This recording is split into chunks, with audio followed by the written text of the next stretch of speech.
Olá, famílias tentantes, boa noite. Boa noite, doutora Valéria, doutora Natália, doutora Márcia. Estamos aí no 21º webinar do Gerando Amor, da fase número 1, da primeira edição.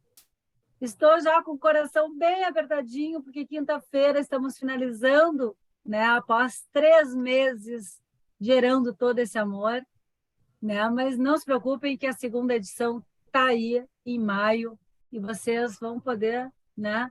Quem precisar, claro, continuar conosco. Mas o Gerando Amor está aqui, como eu falei, na 21ª webinar, junto com o IBank da Argentina, está tão esperado essa webinar, junto com o Igenomics, né? Nosso apoiador 001 aí, né?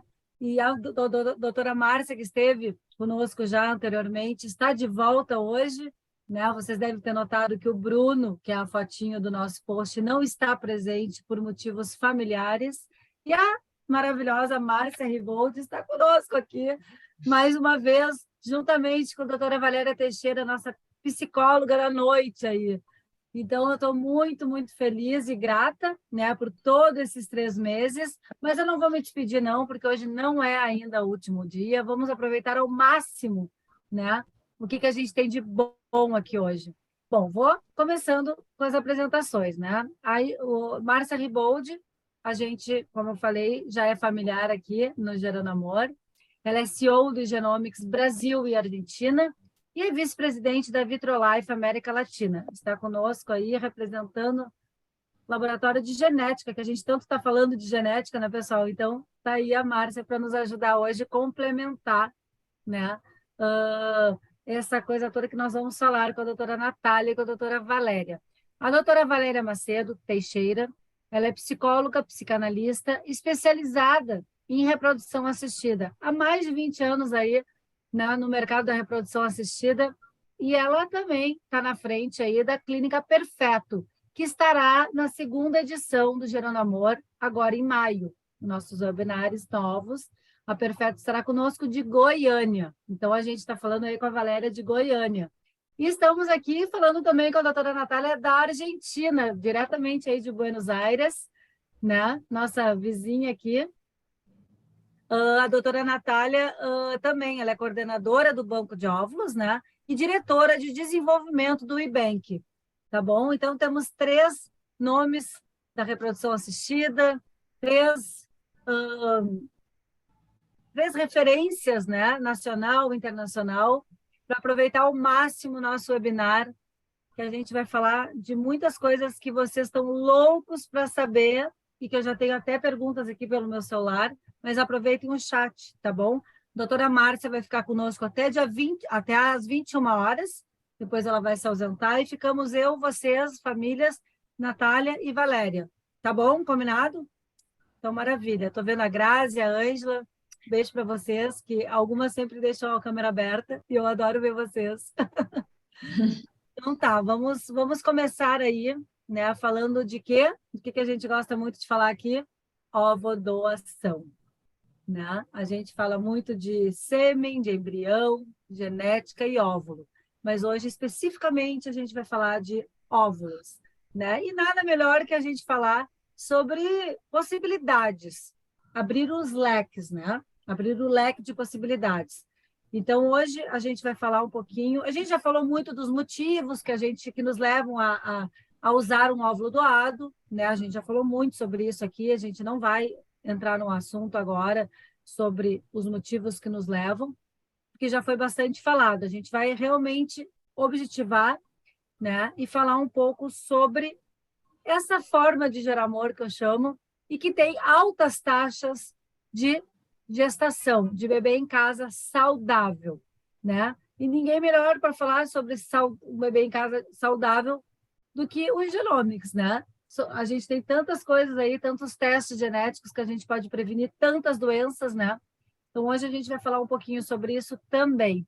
Vou dar a palavra aqui, né, para a doutora Natália Basile, porque tem muita gente que quer entender um pouco sobre quem pode, né, se beneficiar desse programa que vem da Argentina, querem saber, muita gente, quem é que pode doar, quem são as doadoras, como é que vocês fazem, por exemplo, esses estudos genéticos, né? Esse match, como é que vocês elegem uma doadora para uma receptora, os tipos de programas que o IBank tem, que a gente sabe que são alguns, que muita gente não sabe que são alguns, né?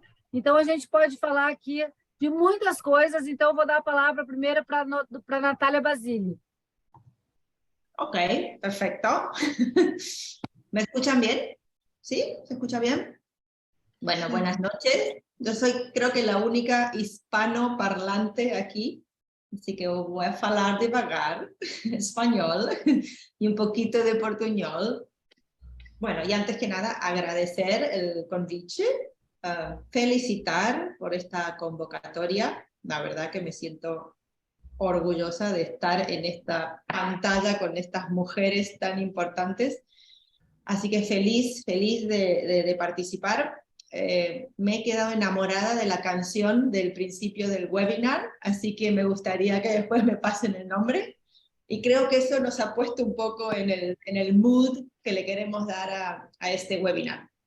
Entonces, como sé que Marcia se tiene que retirar a las 21 horas, mi idea es hacer una pequeña introducción y luego puedo volver y explayarme un poco más. Pero la verdad que Marcia tiene muchas cosas importantes que yo quiero que ella nos cuente, que complementan muy bien a nuestro programa de ovodonación y no quisiera que dejáramos de escucharlo. Entonces, por entrar en el tema, la ovodonación es un tratamiento que en las clínicas de reproducción asistida se realiza a diario. Es súper común tener tratamientos de ovodonación y ya sabemos los motivos por los cuales las pacientes tienen que recurrir a esto. Ese no va a ser el tópico de hoy, sino creo que el tópico de hoy va a ser cuáles son las opciones y tener un webinar como práctico, que dé información práctica a nuestras pacientes.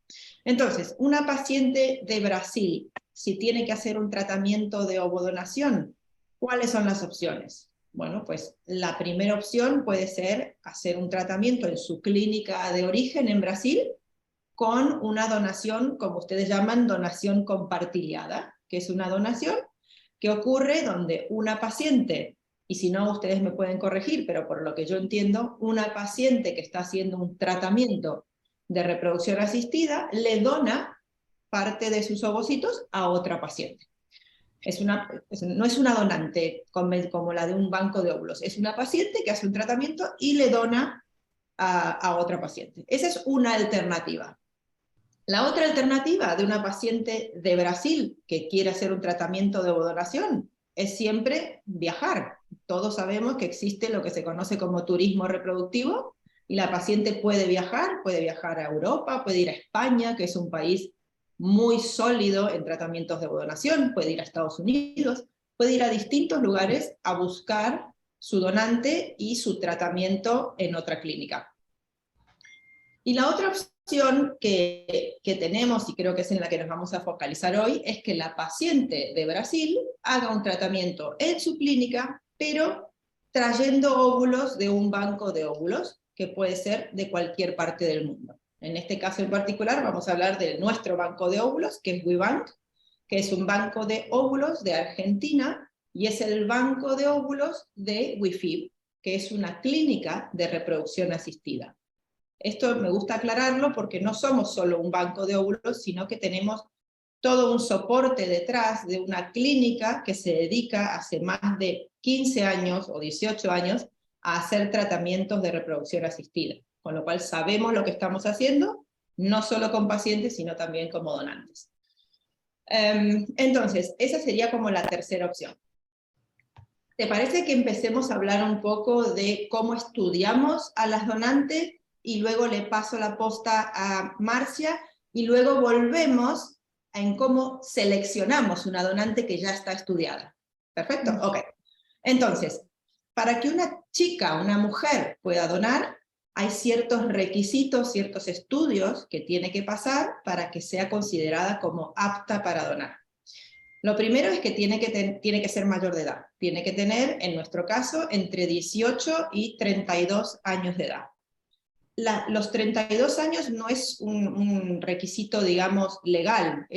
Nosotros nos ponemos esos límites. Sí, el de 18 años es como un requisito legal. Tiene que ser mayor de edad para poder donar.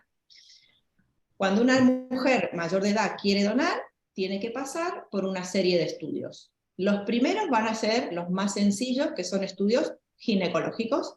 Eso significa que la donante viene a nuestra clínica, le hacemos una ecografía transvaginal, como la misma que se ha hecho cualquier paciente, y el objetivo de esta ecografía es ver si la donante tiene una buena reserva ovárica. Porque una mujer puede tener toda la intención de donar, puede ser sana y apta para donar, pero si no tiene una buena reserva ovárica, no va a ser aceptada como donante. Si la reserva ovárica es buena, pasamos a una serie de estudios iniciales para ver si ella está sana clínicamente. Son estudios de sangre, porque la donante no deja de ser una paciente que va a entrar en un quirófano a hacer un procedimiento. Entonces ella tiene que estar sana para hacer estos procedimientos. También tiene que estar sana en relación a ciertas enfermedades infecciosas, como puede ser el HIV, la hepatitis B, la hepatitis C, sífilis, Zika, etc. En general nosotros, como banco de óvulos, nos adaptamos no solo a la normativa argentina local, sino también a la normativa extranjera. Es decir, si para yo enviar óvulos a Brasil, Anvisa me exige que haga ciertos estudios que en Argentina no son necesarios, los vamos a hacer. Una vez que pasan esos estudios clínicos, también tienen que pasar por unos estudios genéticos básicos. Luego vamos a entrar en los de Marcia, va a entrar Marcia, pero unos estudios básicos como puede ser el cariotipo, como puede ser una fibrosis quística, como puede ser una X frágil. Y si pasa esos estudios, la donante también tiene que tener una entrevista con nuestra psicóloga. Nosotros tenemos, y considero que eso es súper importante también, el saber y quedarnos tranquilos de que la donante sabe qué es lo que está haciendo, por qué lo está haciendo, para qué lo está haciendo. Y para ello pasan ciertas entrevistas con nuestra psicóloga. Si todo eso da bien, ya entramos a una serie de estudios más profundos, estudios genéticos, como puede ser el TCG, que en este caso ni me voy a explayar porque Marcia lo va a explicar, pero sí voy a dejar una pequeña semillita y voy a decir que lo importante no es solo que se estudie la donante, sino para sacar provecho a todos esos estudios que ahora va a explicar Marcia, es muy importante que también los receptores, o más específicamente quien va a aportar la muestra de semen, ya sea la pareja o el donante, se hagan los mismos estudios. Porque ahora vamos a entrar en toda una etapa de estudios profundos que sirven muchísimo y que nos dan muchísima información, pero si la otra parte no se los hace, no nos sirve de nada. Entonces, esta etapa de estudios genéticos, yo ya con esto le daría la entrada a Marcia, donde ella seguramente nos va a contar cómo se puede estudiar más en profundidad a la donante. Luego ella nos puede también contar, que no sé si le va a dar tiempo, cómo se puede estudiar en profundidad a los embriones. Pero bueno, si no llegamos hoy, pues será en otro momento.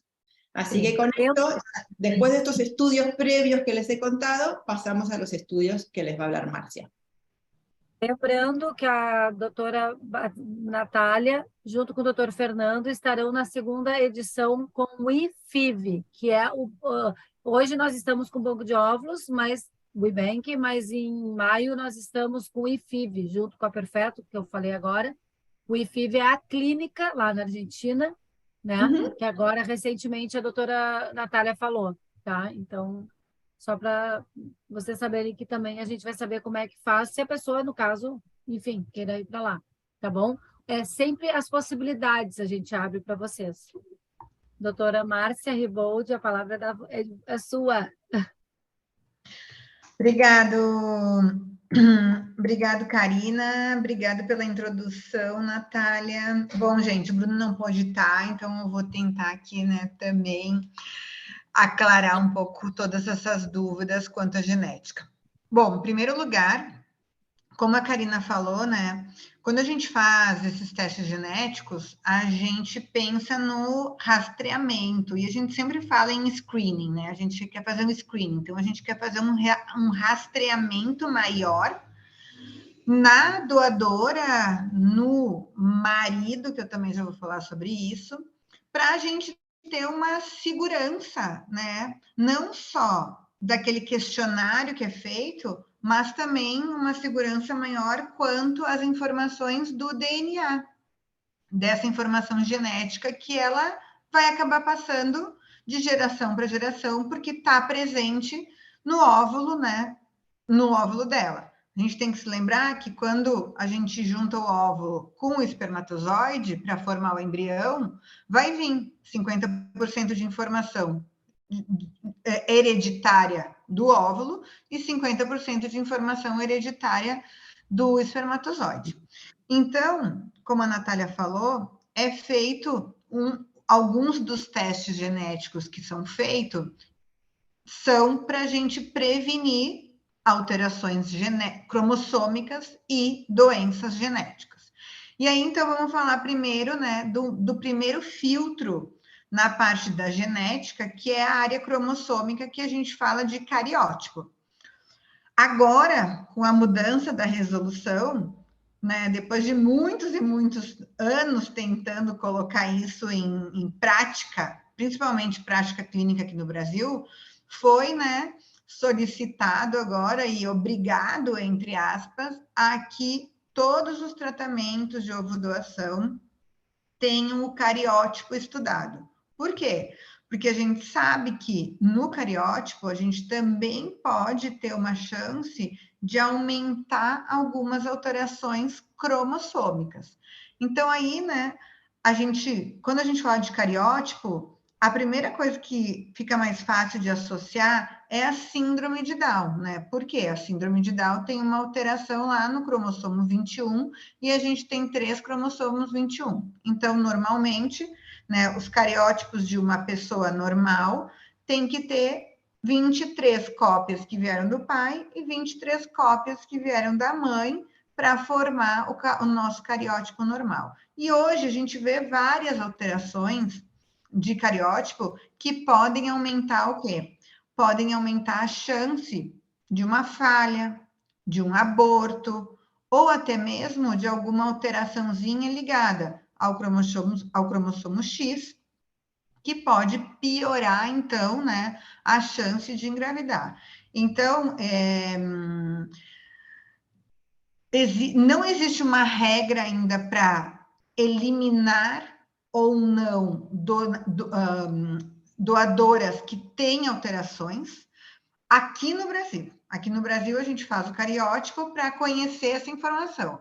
Mas tem muitos países, e se eu não me engano, é o caso do IFIV, que o cariótipo já é um primeiro filtro genético. Tendo uma alteração no cariótipo, independente do tipo de alteração que tenha, lá no IFIV, né, Natália, já exclui essa doadora, né? Então, correto. Aí já é um primeiro filtro genético que a gente fala, da área cromossômica, que isso já nos protege muito, porque não vai eliminar 100%, mas já vai nos dar uma chance muito maior, né, de ter aí uma alteração cromossômica que vem decorrente de uma translocação robertsoniana, de uma translocação recíproca, ou até mesmo de alguma variante da normalidade que a gente sabe que está associada a aumento da chance de falha ou de aborto.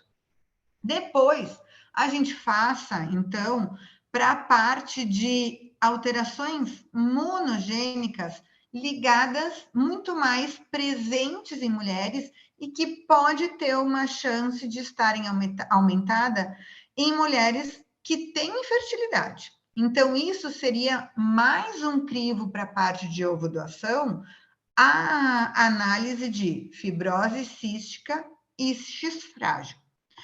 Quando a gente fala da fibrose cística, ela é uma doença genética, né? E ela precisa estar presente tanto no pai quanto na mãe. Então, a gente fala que tem que ter uma alteração no óvulo e tem que ter uma alteraçãozinha lá no sêmen também que a gente vai utilizar. Isso se chama uma doença de herança recessiva. A gente precisa que tenha 2 alterações, uma em cada gameta, né, no óvulo e no espermatozoide, para que isso se una e possa, então, aumentar as chances de ter um filho afetado com essa doença.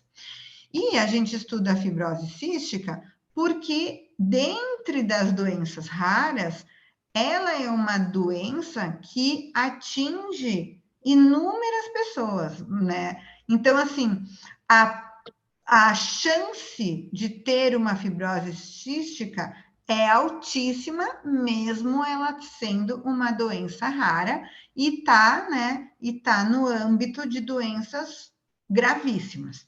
Então, por isso que a gente é uma das que a gente estuda também. E, por outro lado, a gente estuda doenças que são ligadas ao cromossomo X, que o cromossomo X, se vocês lembrarem, uma mulher tem 2 cromossomos X.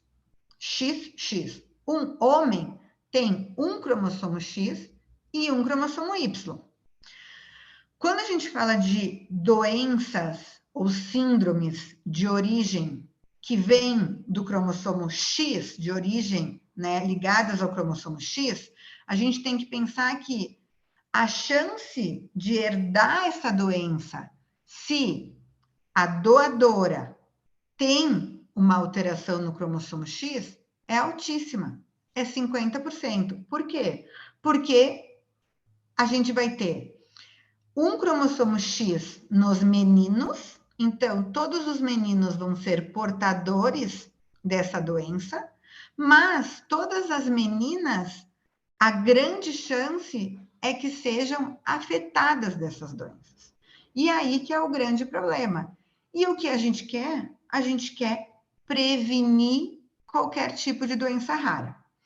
Então, existem países que acabam fazendo essas triagens e tem outros que já vão para um âmbito muito maior, que é a prevenção de qualquer doença rara. E é aí que a gente entra nos painéis de portadores, no TCG que a Natália falou, que eles utilizam lá na Espanha, e aqui no Brasil é conhecido como CGT, ou painel de portadores, ou painel de compatibilidade genética, que aí a gente rastreia, né? E aí tem diferentes tamanhos de painéis, que a gente olha 1.000 doenças, 2.000 doenças, 5.000 doenças raras, e a gente faz um rastreio na doadora.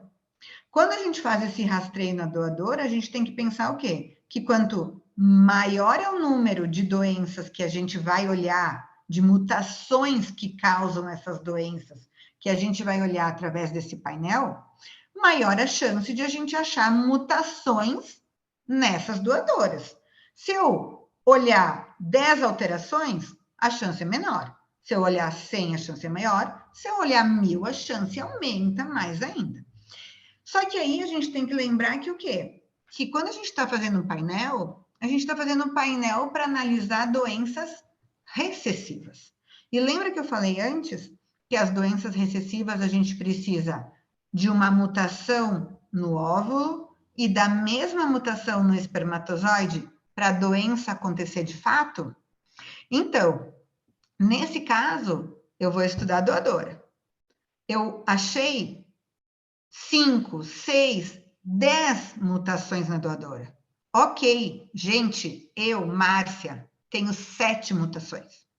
E tô aqui, bonitinha, né? Só que estudar só a doadora, estudar, né, só nós, mesmo se fosse um casal normal, não adianta nada. Por quê? Porque a gente só está olhando as doenças que vão se desenvolver se a gente tiver 2 mutações iguais. Então, ok.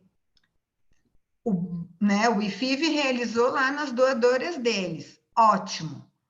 Eles filtraram os cariótipos alterados e eles eliminaram. Eles fizeram o TCG e descobriram, então, o número de mutações que tem cada uma das doadoras. Mas isso, teoricamente, não adianta nada. Então, não adianta nada eu, aqui no Brasil, ou aonde eu estiver, querer escolher a doadora que não tem nenhuma mutação, ou a doadora que tem a mutação com a doença menos pior. Isso não existe. Porque qual doença rara que é menos pior? É menos pior a gente não ter uma doença rara. Essa que é a verdade, né?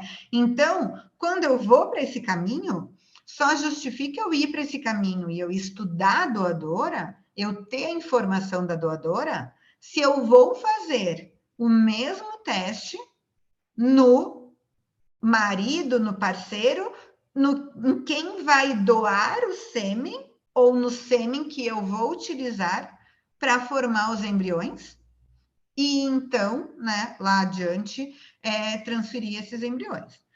Aí, uma vez realizado o teste na doadora e no marido, no sêmen que eu vou utilizar, eu vou ter, então, a informação genética de ambos os gametas.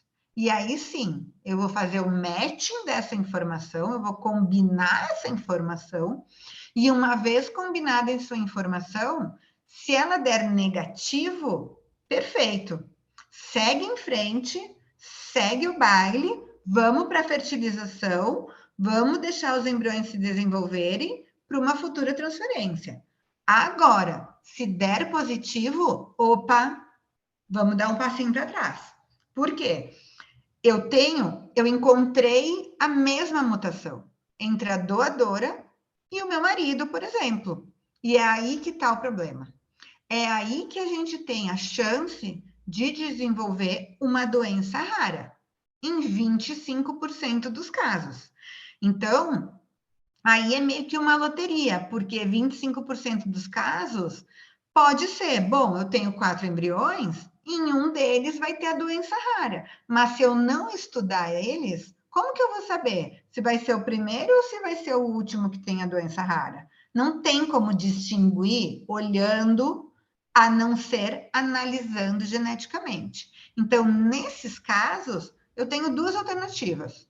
Ou eu seleciono outra doadora que não tem a mesma mutação que o meu marido, ou as mesmas mutações que o meu marido tem, ou se aquela doadora é imprescindível por causa, enfim, das características dela, por exemplo, eu já vou para um outro caminho, que é realizar um teste genético dirigido para aquela mutação, dirigido para aquela doença genética, que se chama PGT-M, e aí sim, eu vou selecionar o embrião que tem a doença, eu não vou transferir esse embrião, e eu só vou transferir, então, ou o embrião que é saudável, ou os embriões que são portadores. Porque quem é portador é igual a mim, tem a mutação. E quem é afetado é quem tem a doença propriamente dito. Então, esse é, digamos hoje, o caminho da maior segurança quando eu vou fazer um tratamento de ovodoação, porque essa é a maneira de eu, ao menos, ter o conhecimento da informação genética que essa doadora pode me trazer. Isso aí. Chegou a dar um calorão aqui, porque é muita informação muito relevante que a gente tem aqui. Eu tentei. Não, e é maravilhoso. Mas eu vi várias carinhas aí que parece que me é maravilhoso. É maravilhoso a gente poder ter essa oportunidade de dar essas informações no momento atuais, né, do cenário todo. Eu não tive essas informações todas, senti muita falta, então é muito bom. Eu só agradeço a Deus a oportunidade que a gente tem juntos aqui. Mas eu confesso assim que a gente já fica olhando, escutando atentamente, né? Querendo gravar, mas já está gravado, tá, pessoal? Vocês vão ter condições de escutar tudo depois com mais calma também, né? Para quem não assistiu também vai ter a oportunidade. Valéria, pelo amor de Deus, tudo isso que a gente fala, eu como ex-tentante, posso ser a voz aqui das tentantes, né? A gente tem muitos medos, é tudo muito complexo, né? A gente tem essa coisa do querer tudo, né? E muitas vezes a gente não tem indicação, mas ao mesmo tempo a gente fala muito aqui no Gerando Amor sobre a importância dos testes genéticos, né? Que é o que a Márcia falou aqui, que nos dá essa segurança e o medo desse resultado e o compasso de espera, que muitos testes demoram um pouquinho mais e a gente fica com o coração a mil. Me fala assim, a gente já vai passar a palavra para a Natália, né? Eu estou louca para escutar ela depois da Márcia. Mas eu queria só que tu desse uma palhinha assim dessa parte emocional, como é que fica o nosso coração aí, né? Então, Karina, é super interessante ouvi-las falando sobre os testes e me vem a fala de vários pacientes que a gente atende durante todo esse processo. O medo, as fantasias é o que mais permeia a recepção de gametas, de óvulos. Primeiro, elas já vêm vivenciando um luto da perda da fertilidade, que é extremamente avassalador e é uma tarefa subjetiva gigantesca. Junto com esse luto, vem a possibilidade de poderem gerar o filho através da recepção desses óvulos. Mas como escolher? Aonde eu vou? Eu vou, aqui no Brasil, como a Natália Basile falou, nós temos a doação compartilhada, e elas levam muitas questões, muitos medos, muitas fantasias, porque são impedidas de exercer o desejo delas, de ter esse projeto de vida que é o filho com os próprios gametas. Então, a recepção de óvulos é algo que precisa de uma elaboração. O medo dos testes, será que vem com alguma doença, como a Márcia falou? E tudo isso tem que ser visto. A doutora Natália falou dos testes que fazem com as doadoras, e isso é extremamente importante para elas terem informações sobre isso, porque muitas eu já ouvi, elas compram o óvulo e chegam na clínica e falam, eu acho que vou desistir. Porque nesse desejo da maternidade, assim como todo desejo, fundamentalmente existe uma ambiguidade muito grande. E é preciso lidar com isso, é muito difícil lidar com a recepção de gametas, porque as fantasias que permeiam, eu vou ter um filho de uma mulher mais jovem com meu marido, eu vou contar ou não contar para esse filho, eles vão ter algo meu como características, será que ele não vem com alguma doença hereditária? E esses testes, como é que eu faço? Será que a clínica é confiável? Todos esses meios, Karina, permeiam muito a recepção de gametas, de óvulos, principalmente. E a mulher já traz consigo uma certa culpabilidade. Então, juntando essa culpabilidade com medos e fantasias, é preciso um acompanhamento psicológico para elas trazerem isso, né? A subjetividade delas, o que elas pensam, para a gente ir elaborando juntas essas questões. Eu sempre falo que eu não consigo imaginar doação de gametas, a elaboração desse luto e dessa aceitação sem um tratamento emocional, assim, psicológico. Para mim, foi um divisor de águas, assim, sabe? A doutora Márcia vai sair daqui a pouco, mas eu quero uma pergunta para ela. Meu marido é adotado e a mãe biológica dele faleceu de doença de Huntington. Não temos maiores informações sobre a genética do lado da família dele. Existe algum exame para realizar no embrião com óvulo doado? Muitas dúvidas sobre o que fazer. eu acho que esse caso eu passei, né, Gabriela, para você, o aconselhamento genético do Genomics. Acho que eu passei. Aqui é o indicado a gente fazer um aconselhamento genético, porque provavelmente o teu marido vai ter que fazer um teste antes de a gente pensar nos embriões, né? E aí, vamos supor, se a gente detectar... E aí tem alternativas de testes que ele pode fazer. Ele querendo saber algo, né, de informação, se ele tem ou não a chance de herdar essa doença, ou se ele quer ou se ele não quer saber. Então, tem diferentes maneiras, e como essa é uma doença bem complexa, né, aqui o mais indicado, Gabriela, é a gente fazer realmente o assessoramento genético, porque tem como estudar o embrião, né, se for o caso. Tem como estudar o embrião, não é problema nenhum, através do PGTM que eu comentei antes. Então, hoje em dia, a gente consegue, sim, prevenir esse tipo de doença, se for o caso. O aconselhamento genético nós sorteamos, né, Márcia? Até agradeço aqui publicamente. 5 famílias aqui do Geranamor ganharam um aconselhamento genético gratuito do Genomics. A gente está muito feliz e a gente não pôde contemplar todo mundo, mas a gente, né, contemplou 5 famílias e eu acho que esse aconselhamento genético dá uma individualização, principalmente nesses casos aí, né, de familiar, assim.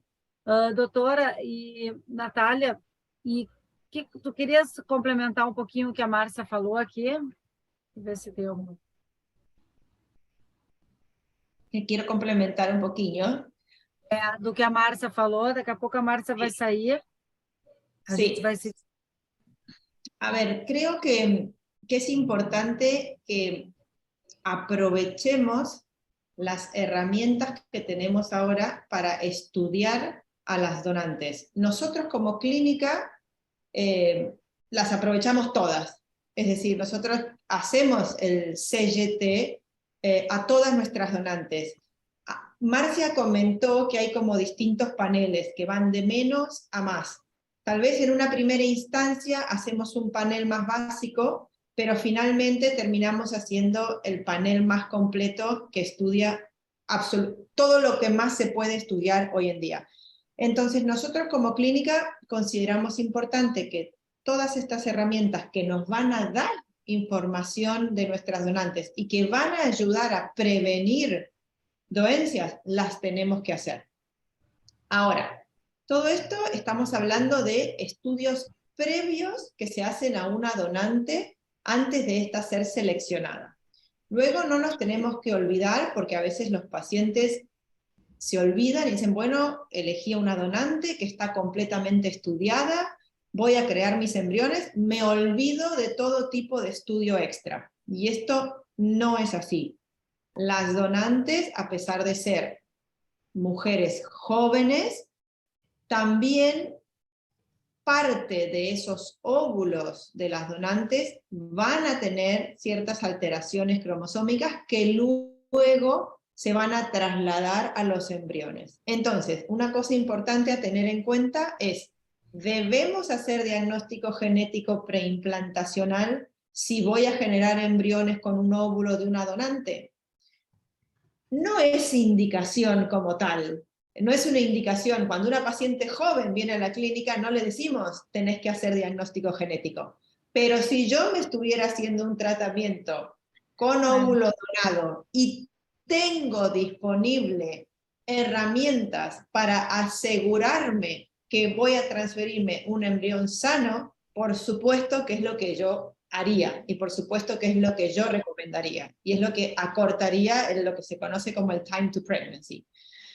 Entonces, quiero que nos centremos, sí, en todo lo previo de la donante, pero que no nos olvidemos de todo lo que se puede hacer después, porque es tan importante como lo previo. Creo que eso para complementar un poco lo que comentó Marcia del diagnóstico genético. Existe, na verdade, uma coisa que eu sempre falo, assim, eu que sou receptora, né? Fui receptora, enfim, existe essa coisa da doadora ser a doadora ideal, né? A gente tem isso na nossa cabeça. A gente quer uma pessoa igual a gente. Só que muitas vezes não existe isso aí, não existe o igual, existe o parecido, o semelhante. Hoje em dia nós temos a nosso favor, né, pessoal, a inteligência artificial, que nos ajuda muito, né, nessa busca dessa doadora ideal, enfim. Mas isso aí é uma coisa que eu quero me aprofundar daqui a pouco, tá? Porque o que é as expectativas e a realidade, né? De uma doadora ideal. Porque, na verdade, por exemplo, a gente precisa alinhar nossas expectativas, porque muitas vezes a espera da doadora ideal ela fica muito longa, exatamente pelo fato de a gente ter muitas exigências. Então, eu queria falar com a Natália especificamente sobre isso, sobre essa escolha da doadora, né? Se existe, por exemplo, uma lista de uma espera grande ou não, quais são, por exemplo, muitas dúvidas acontecem no sentido de, tem pedido mínimo, e o frete, tempo de espera para chegar, essas coisas assim. Eu sei que existem alguns tratamentos não, alguns programas aí no IFIV, né? Que são novos, que eu, inclusive, não conheço o último que a gente conversou, Natália. Né? Eu queria alguns detalhes sobre isso, porque existem vários perfis de pacientes, vários, né? Então, às vezes, uma receptora quer ver foto, será que é possível? Vamos saber hoje. Agora, às vezes, alguma coisa é importante para uma e não é importante para outra, fator sanguíneo, né? Então, tem algumas coisas que a gente pode desmistificar aqui, no sentido de entender para poder tomar as decisões mais assertivas, né? A gente sabe que a doação aí na Argentina é anônima, mas tem dúvidas, ela é remunerada ou não é remunerada? Porque aqui no Brasil, né, Márcia, né, doutora Valéria, não é remunerado, né? Essa doadora ela tem que ser altruísta, 100% altruísta, se no caso for, né, uma doadora voluntária. A não ser que a gente pegue e faça o compartilhamento, né? Então, a gente precisa desmistificar esses pontos para que a gente possa, né, trazer essas opções, essas escolhas de forma mais assertiva, como eu falei anteriormente, né? Mas eu, antes disso, queria me despedir da Márcia, porque eu acho que ela já deve... eu posso ficar, tranquilo. Então tá, porque eu fico ansiosa aqui, porque eu sei... Assim, não, qualquer coisa, se eu tiver que sair de urgência, eu aviso vocês. Mas não, porque eu sei a logística das 8 horas da noite, para quem tem filho pequeno. Eu sei, porque o meu tá lá embaixo do parquinho do prédio, com o pai. Senão ele fica entrando e saindo. Mas, enfim. Então, vamos falar sobre... Pode... Eu acho, não, eu queria só fazer um comentário sobre a expectativa e etc, isso que tu estava comentando, porque né, quando a gente fala de teste genético para bancos, o que eu mais vejo, né, é a expectativa de eu quero uma doadora, eu quero um doador sem nenhuma alteração, eu quero o doador perfeito, né? Eu quero o doador perfeito. E muitas vezes, bom, primeiro que doador perfeito não existe, gente, né? Não existe uma pessoa perfeita e não é nem geneticamente que a gente vai encontrar a pessoa perfeita, porque a gente pode fazer todos os exames que existem hoje, pode ser que ele desenvolva outra coisa que a gente não controle. Então, isso é uma coisa muito importante, né? Lembrar sempre o que eu falei, que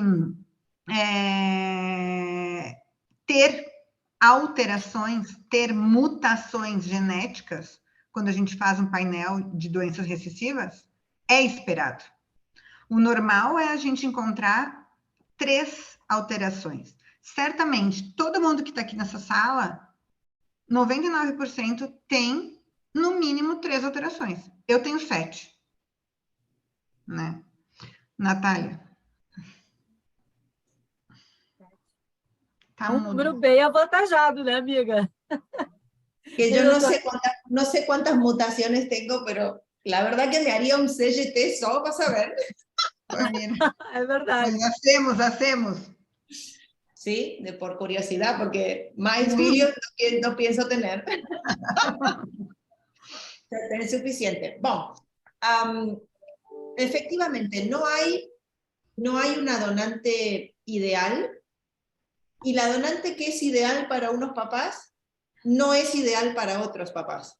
Es por eso que nosotros, por ejemplo en WeBank y en WeFeed, que hacemos tratamientos de ovodonación hace muchísimos años, nos dimos cuenta que hay un gran porcentaje de receptoras que hacen tratamientos de ovodonación y están completamente contentas y satisfechas con que nuestro departamento de ovodonación sea quien elige a esa donante. Por supuesto que para elegir a esa donante vamos a tener en cuenta ciertos factores, como va a ser el grupo sanguíneo, como pueden ser las características fenotípicas de la donante, y ahora vamos a hablar en detalle de cómo se selecciona una donante, pero no dejamos de ser nosotros como clínica quienes decidimos quién va a ser la donante de una determinada pareja, de un determinado casado. A raíz de esto surge un programa nuevo donde nosotros aquí en Argentina les hemos dado un rol más protagónico a los padres, y ellos se involucran mucho más en la selección de la donante, acceden a mucha más información de esa donante, pero siempre manteniendo el anonimato. Es decir, ni la donante sabe a quién le dona, ni los padres saben quién es su donante. Pero hay padres que necesitan y se quedan mucho más tranquilos sabiendo un poco más del perfil social, cultural, educativo de las donantes. Ellos lo necesitan. Hay padres que no, y entonces el tratamiento de donación convencional es suficiente. Hay otros padres que sí lo necesitan, y que además de esto también prefieren y optan por acceder a ver fotos de una donante, ya sea adulta o sea de niña. Entonces, es por eso que tenemos distintos programas. Arranquemos con el banco convencional. ¿Cómo se selecciona una donante? La seleccionamos nosotros. Para ello, les pedimos a los papás que nos llenen un formulario con sus características, sea grupo sanguíneo, color de pelo, color de ojos, color de piel, altura, peso y una serie de características más. Con esa información, nosotros vamos a una base de datos que tenemos y buscamos donantes compatibles en primera instancia con esas características fenotípicas. Insisto, color de ojos, color de pelo, color de piel, altura, características que se ven, lo que uno ve, características fenotípicas. Luego vamos a buscar que sean compatibles genéticamente, el famoso CGT. Si el paciente se ha hecho el CGT, le voy a buscar una donante que sea compatible fenotípicamente y además que sea compatible desde el punto de vista de las mutaciones, de si son portadores de las mutaciones genéticas que también explicó Marcia. Y luego, además de que sean compatibles fenotípicamente y genéticamente, vamos a aprovecharnos de la inteligencia artificial para buscar una donante que sea lo más parecida posible a la receptora, pero ya no desde el punto de vista del color de los ojos, del color del pelo, sino de lo que se llama son las facciones de la cara. Son herramientas que convierten al rostro humano en un algoritmo matemático, y lo que hace es medir distancias. Por ejemplo, de acá a acá, de acá a acá, de aquí a aquí, una cara más redonda, una cara más angulosa.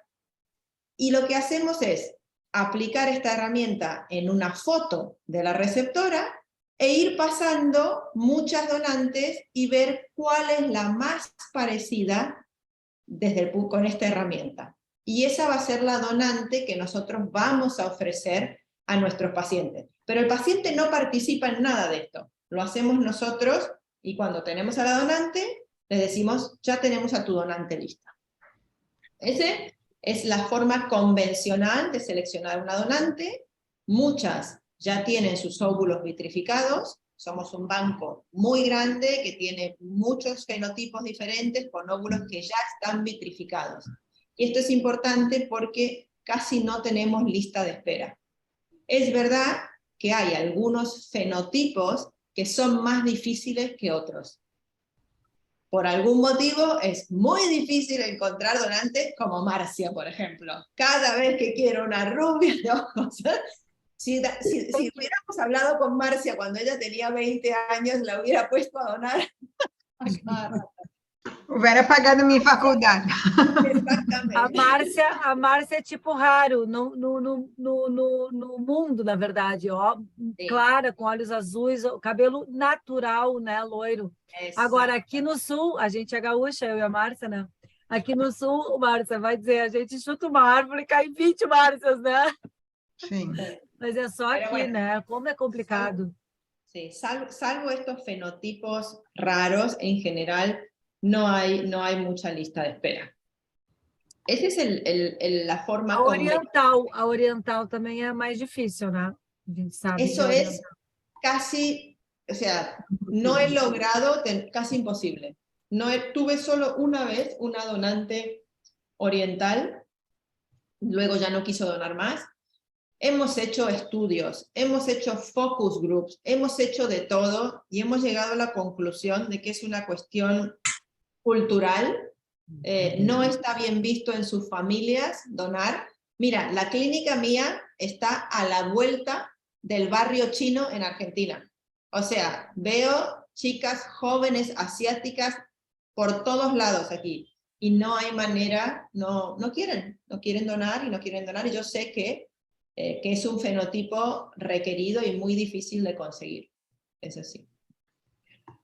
Bueno, entonces ese es el sistema convencional y es el que más utilizamos con Brasil. Nosotros, como ustedes saben, exportamos mucho, trabajamos con muchas clínicas de Brasil y esa es la manera en la que funciona. La clínica de Brasil o el paciente directamente va a preencher ese formulario, nos envían la solicitud y nosotros hacemos una propuesta de donación a las clínicas. Estas propuestas de donación tienen una foto, pero esa foto es compartida con los profesionales de las clínicas. Por una cuestión de anonimato y de protección y de ley y de un montón de cosas más, nosotros no podemos enviar por email una ficha con una foto de una donante a pacientes. No es seguro y no lo podemos hacer. Pero sí podemos tener una relación profesional entre un banco de óvulos y una clínica de Brasil y enviar al médico la ficha con la foto. Y como el médico es quien más conoce a su paciente, es quien dirá si esa donante es adecuada o no para su paciente. Entonces, en WeBank, en el banco convencional, sí que cada donante tiene una foto y el médico puede ver esa foto. ¿Hasta ahí vamos claros? Sim. Claro, muito claro. Ok. Temos uma pergunta para você depois, mas pode falar, Valéria, pode complementar, Valéria. Não, eu tô vendo a doutora Natália falando e queria chamar a atenção porque com esse avanço tecnológico, os casais chegam numa clínica de medicina reprodutiva e começam a, como se fosse comprar um bebê prêt-à-porter.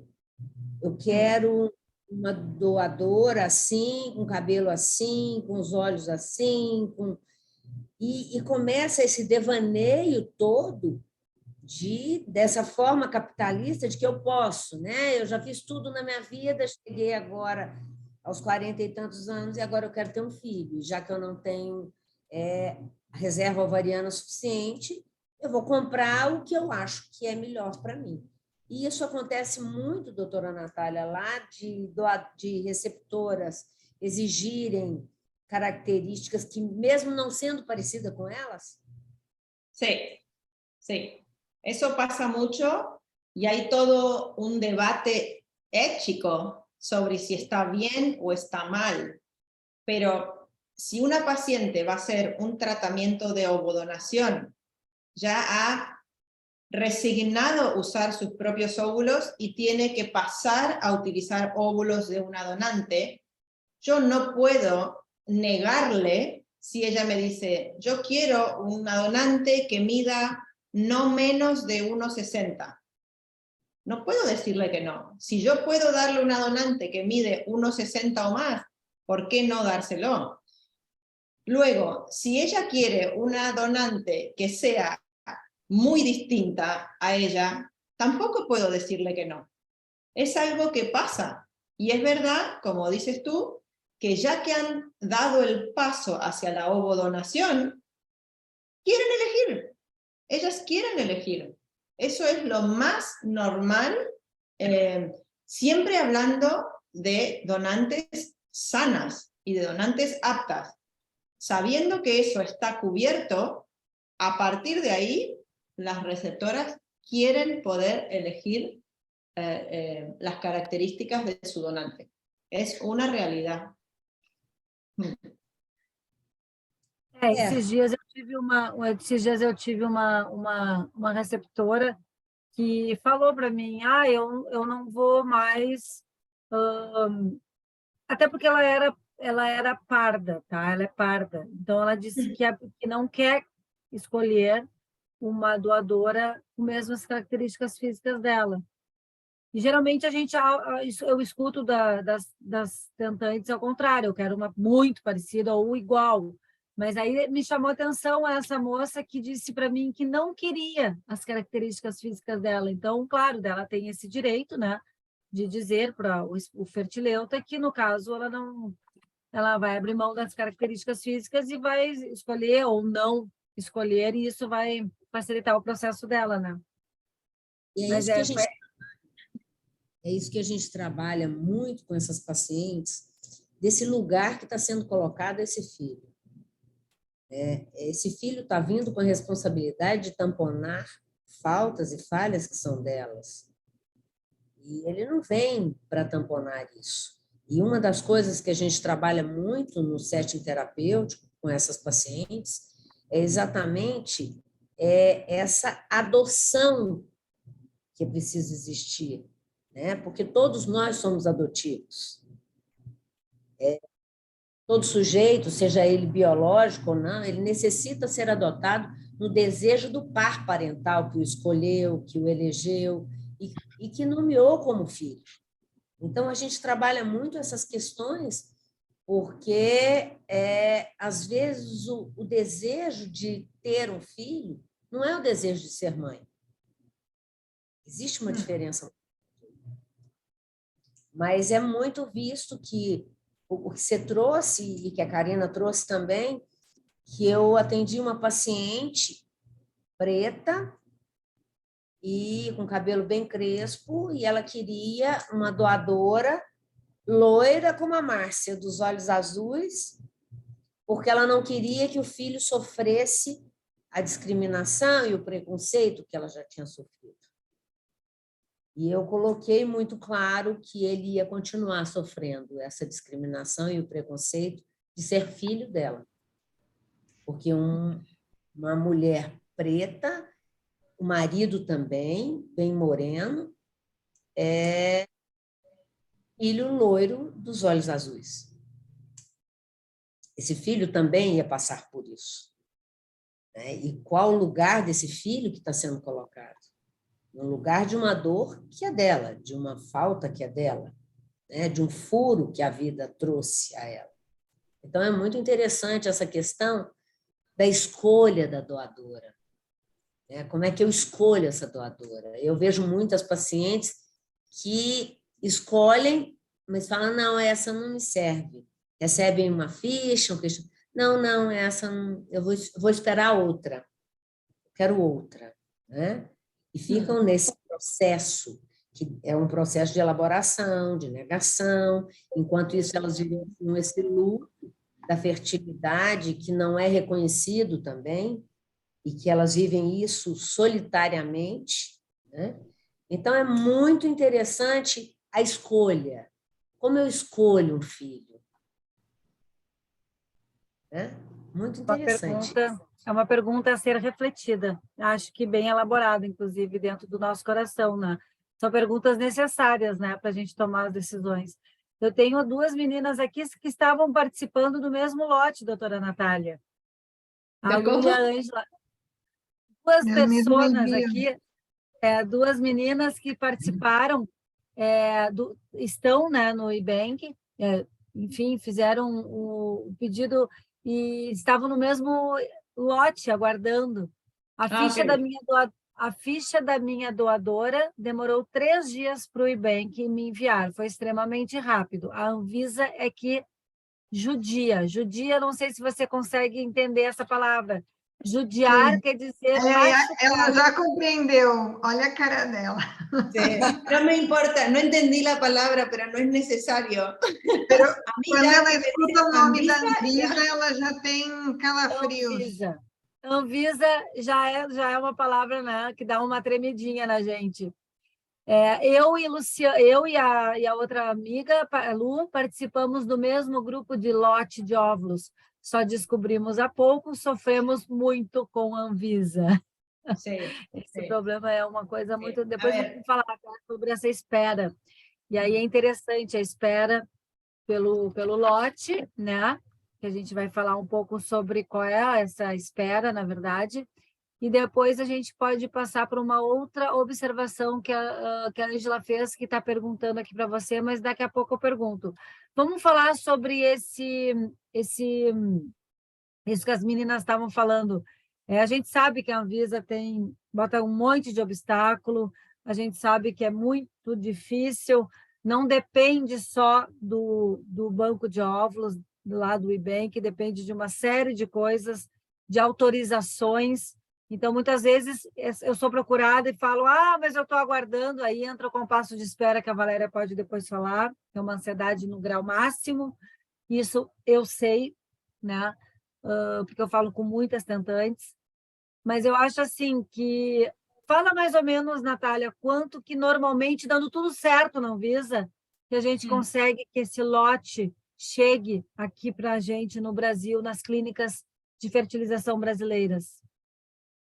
Bom, vamos a hacer un ejercicio práctico. E se temos algumas garantias? Gosto muito dessa pergunta também. Ok. A ver, si una sola paciente, quiere de manera individual importar óvulos de una donante y ella costear el valor total del envío de esos ovocitos, en un mes los ovocitos están ahí. Porque por más complicado que sea Anvisa, nosotros somos muy ordenados y ingresamos toda la documentación tal cual la quiere Anvisa. Ahora, de la manera que Anvisa quiere la documentación hoy, por ahí no es igual que como la quiere mañana, pero no importa. Pero supongamos que es una única paciente, los óvulos yo ya los tengo vitrificados, más o menos en un mes esos óvulos podrían estar en Brasil. ¿Cuál es el problema? Que las clínicas arman grupos de pacientes. ¿Y por qué armamos grupos de pacientes? Para tratar de reducir un poco el costo, porque es un proceso que no es barato, no es económico. Entonces, tratamos de repartir o dividir el valor del transporte entre varias pacientes. Por eso acá tenemos a dos meninas que están en el mismo lote, en la misma clínica, ¿no? Cuando uno arma un grupo, ¿qué ocurre? Cada paciente tiene que proveer documentación. No todas las pacientes lo hacen al mismo tiempo. Y nosotros solo podemos dar entrada en Anvisa para que Anvisa me dé un oficio y yo pueda mandar esos óvulos a Brasil cuando tengo toda la información de todas las pacientes, porque lo tengo que hacer todo junto de una sola vez. Yo no puedo, supongamos que hay un grupo de 10 pacientes, decir, hoy pongo la información de María, mañana pongo la de Marcia, pasado pongo la de Natalia. No, tengo que esperar toda la documentación de todas las pacientes y recién ahí dar entrada en Anvisa. Algunas clínicas son más organizadas, otras son menos organizadas. Algunas clínicas son más rápidas, otras son menos rápidas.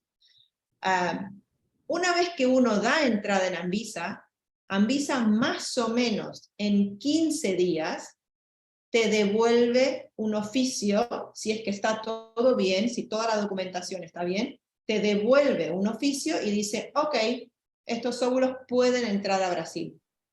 Con ese oficio, con ese ok, nosotros buscamos la empresa transportadora y la empresa viaja a Brasil y entrega los ovocitos. Entonces, ya pasamos de un mes, si fuera una sola paciente, y por ser realistas, cuando son grupos de 5, 6, 8 pacientes, ya estamos en 2, 3 meses, por ser realistas. ¿Sí? A veces es menos y a veces ha sido más. Esa es la realidad. Pero no por una cuestión de que no haya stock de ovocitos. No por Pero, una Natália, quanto mais caro é enviar ou enviar, não? Quanto é? Porque essa é a pergunta também, não? Porque quem decide se é caro sou eu, não? Não mi médico. Es que nosotros damos la opción a la paciente, si quieres ir sola, pues yo encantada, te lo mando sola. Pero en general eligen dividir este valor. Si no, a mí me encantaría y haría envíos mucho más rápido sola. Pero en general, esto es algo que los médicos de las clínicas le van preguntando a sus pacientes y prefieren juntar grupos. Tem uma boa notícia aqui, né? Vocês sabem, as famílias sabem, só para reforçar, nós estamos na 4ª edição do Ninho Solidário, amanhã acabam as inscrições para os casais homoafetivos femininos, e em julho a gente está com a 5ª edição do Ninho Solidário, e o IBEM está mandando um lote, já que estamos falando de lote, né? Estamos aí contando com um lote bem legal para a 5ª edição da ovodoação aqui no Brasil, FIV gratuita para quem tem barreira financeira. Né? Então, assim, já que estamos aqui falando, né, queria agradecer já de bastante antemão esse lote que a gente vai receber. A gente sabe falando, né, que o valor, que nem a Márcia falou, fica muito mais alto quando a gente faz um envio sozinho, né? Por isso a gente está sempre procurando pessoas para dividir esse transporte. E um dos medos também do pessoal aqui, o que eu queria que também explicasse, Márcia, isso é um medo muito recorrente do descongelamento. Natália. Né? A gente escuta, a doutora Valéria também deve saber lá na Perfeto, que é um grande medo também da gente, de, tá bom, chegou e agora eu vou descongelar. A gente sabe que muito é da mão do embriologista, né? Do laboratório. Né? Então, isso deve ter aí um controle de vocês, de quem... Não controle, mas vocês mandam o óvulo. Tem uma moça aqui que eu não posso deixar de comentar, né? Que está escrito aqui, doutora Natália, já falei algumas vezes contigo por e-mail. Importei 2 vezes do Ebank e, infelizmente, não tive sucesso. Isso acontece, né? Mas vamos lá. No primeiro lote, nenhum dos 9 óvulos desenvolveu bem. No segundo, 2 blastos, sem implantação. Ok? Achas que pode ter sido problema no transporte? Quais garantias temos a qualidade desses óvulos? Aí eu insiro uma pergunta a mais aqui no transporte e no descongelamento na clínica também. Tem 1000 variáveis, né? Sí, hay mil variables más. Nosotros tenemos manera de saber si hubo o no un problema en el transporte. ¿Y por qué podemos saberlo? Porque los tanques van acompañados de un aparato que se llama un data logger, que monitorea que la temperatura correcta se haya mantenido desde que salió de aquí de WeBank hasta que llegó a la puerta de la clínica de destino. Entonces, hay una manera de saber si hubo un problema del transporte. Cuando decimos problema, ¿qué nos tenemos que imaginar? Que se perdió la cadena de frío. Entonces, con estos data loggers, con estos monitores, nosotros sabemos fehacientemente que no hubo ningún problema porque hubo un monitoreo. Ahora, los ovocitos llegan a la clínica de destino. A partir de ahí en adelante, hay muchísimas variables que pueden afectar a los ovocitos y por ende a los embriones. Pero si hubo un problema en el transporte o hubo un problema en el traspaso de esos óvulos del tanque de transporte al tanque de la clínica, cuando uno descongela esos ovocitos, la tasa de sobrevida ovocitaria hubiera sido baja. ¿Hasta ahí vamos bien? ¿Se entiende? La tasa de sobrevida ovocitaria. De ahí en adelante, la tasa de llegada a blastocisto ya no depende ni del transporte ni de WeBank. Depende de si la tasa de sobrevida es buena, ya estamos partiendo de un número determinado de óvulos sanos y el número de embriones que vayamos a obtener va a depender de un montón de variables del laboratorio de destino, de los controles de calidad de ese laboratorio, de la experiencia que tengan los embriólogos descongelando los ovocitos, de la experiencia que tengan haciendo ICSI, de los incubadores que utilicen para cultivarlos. Entonces a veces a mí me piden garantías, que les garantice que voy a tener tantos blastocistos. No lo puedo garantizar porque no depende de mí.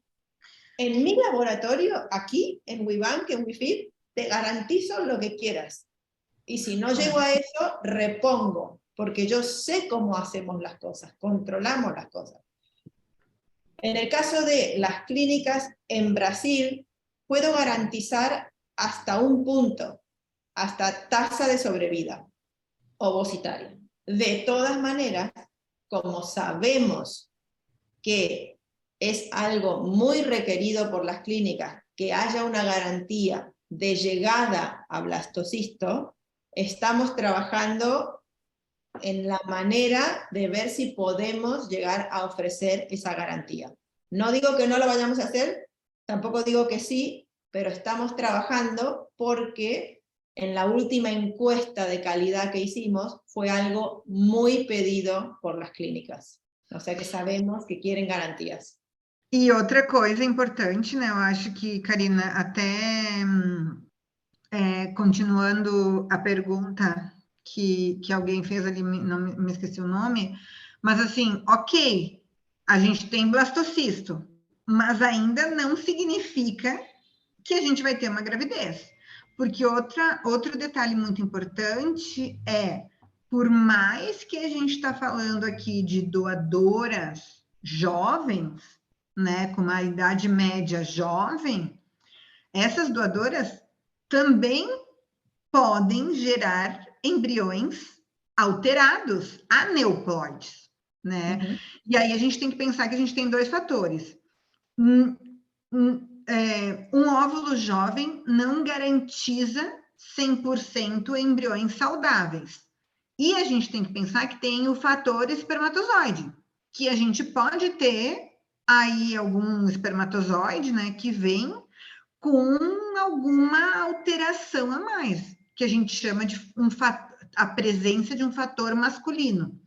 Seja ele moderado, seja ele severo, que vem proveniente, por exemplo, de uma fragmentação de DNA espermática, ou de uma alteração de uma dissomia nos espermatozoides, ou se ele é muito lento, se ele é muito rápido, se a morfologia é alterada. Então, assim, tem N fatores nos espermatozoides que podem provocar alterações nos embriões, que pode formar blastocisto, mas as taxas dos blastocistos são maiores aneuploides, além de que a gente tem uma porcentagem de ao redor aí de uns 40%, a gente pode falar, de alterações cromossômicas que vêm de origem ovocitária de um óvulo jovem.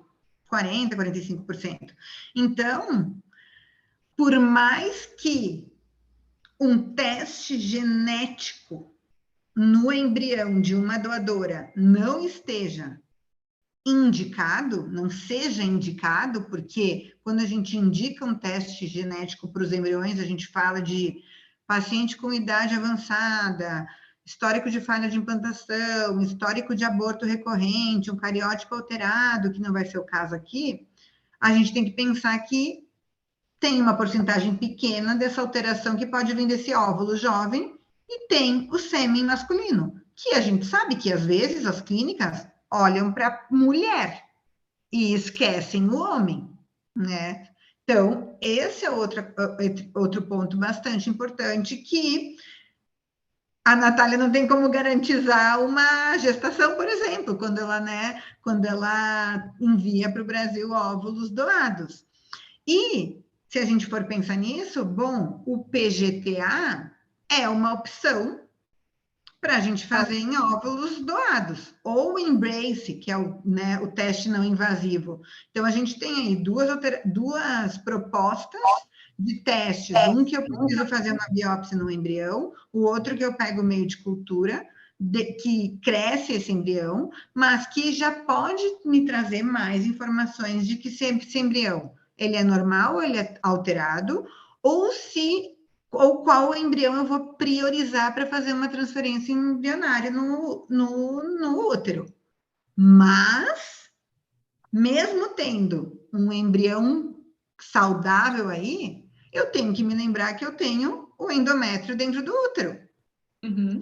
E que existem outras N alterações que podem ser provocadas, alterações não, desculpa, outros episódios de falha ou aborto que podem ser provocados devido a um endométrio que não está receptivo, que tem uma infecção, que não tem, que a anatomia do útero às vezes não é adequada para ter uma gestação. Então, existem N outros fatores, né? Tanto é que quando a gente está falando de uma gestação, a gente tem sempre 2 atores numa gestação, o embrião e o endométrio. E nada acontece se os 2 não conversarem, né?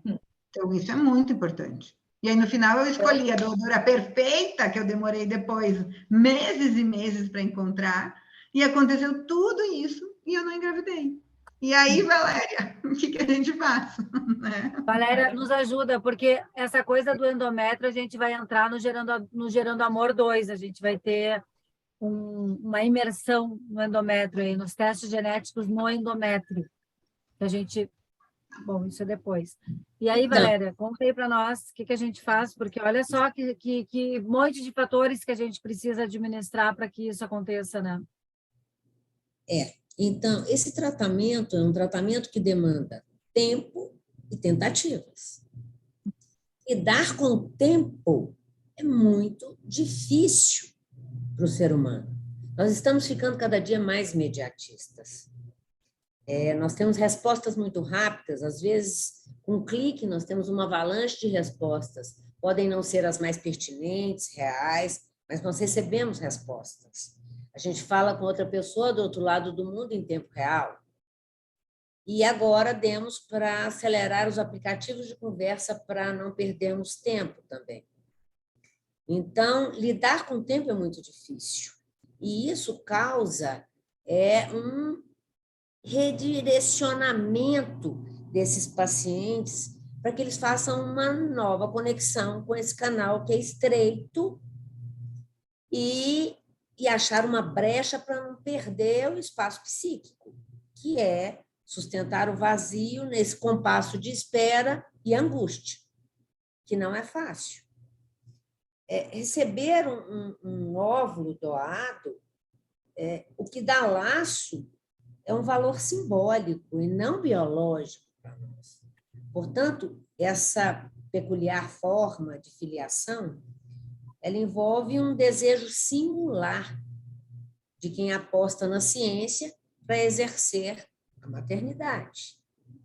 E essa aposta gera garantias, que é o que eles querem.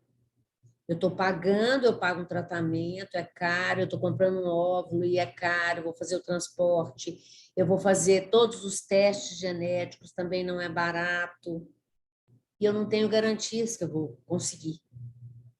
E isso é muito difícil, né? Você fazer tudo isso e não conseguir concretizar o seu desejo. Porque a recepção de gametas, ela passa por esse viés do desejo daquele que faz nascer um sujeito, do desejo dos pais receptores, que o fizeram filho.